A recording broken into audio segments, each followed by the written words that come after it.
What was once an original first-time ever art exhibit event 20 years ago became an historic landmark event 20 years later in August at the Art Center, Huntington Beach. Kustom Kulture II, it promised to be a trip through a nonconformist, edgy, counterculture, and alternative art mix of cars, surf, tattoos, and design that simply, long ago, was socially unacceptable. The original misfits from the art circles today are headliners and heroes of popular culture worldwide. Born in Surf City. Rick Griffin, the guy on that wall, was sitting on the beach with his friend Randy Nort, and this guy ran down the beach just like you could see now, but the prototypical surfer with the blonde hair. He looked, you know, and his friend calls him. He says, "Murphy, Murphy, stop!" And then Griffin, click. Murphy, the perfect name for my character, discovered on the sand of Huntington Beach, Huntington Pier. In the meantime, Big Daddy Roth is out in the same water body surfing. Von Dutch is pinstriping surfboards that people are surfing on. You know, Robert Williams is driving down the highway in his hot rod, you know, in PCH.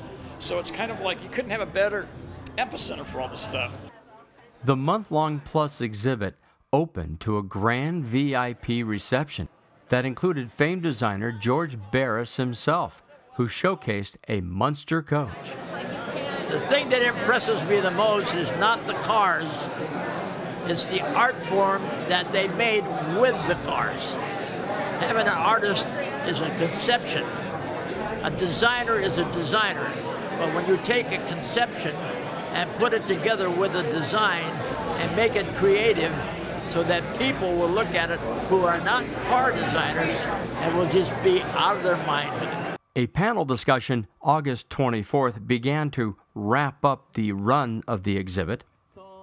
Of the many guests and panelists, two early pioneers of the movement were on hand. I'm honored to be part of this exhibition, and I think this is the genesis of something that's going to become tremendous. You guys have a terrific art center here. Again, it's an honor for me to be part of it, be here with Robert and some of these other old scoundrels that we've had so much effect on the world for good or bad. But you know, it's been a great show. It's really bright, wonderful, and our thanks go out to Craig Stesic and Greg Escalante, who really masterminded this thing. Artist and fashion designer Paul Frank, who is also a panelist, grew up in Huntington Beach and knows all too well the role that Huntington's played in its own custom culture.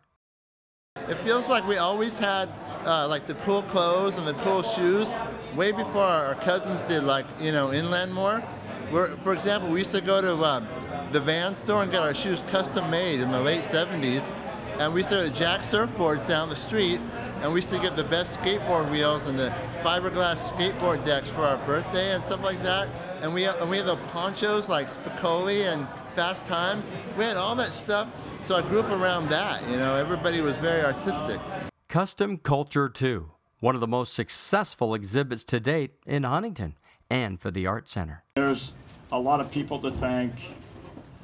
First and foremost, I have to thank Kate Hoffman and the Huntington Beach Art Center and the City of Huntington Beach and all the staff. It's fantastic, man. I love Huntington Beach, and this is the best thing for the Huntington Art Center in a long time. This is all the people I grew up, you know, admiring, and so many of these pieces of art I've seen in magazines, I've seen them in books, and to see them all in person, the originals, all in one place, it's a little too much right now.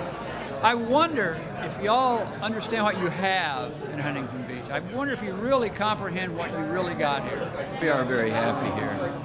It's our world. Yeah, welcome to our world.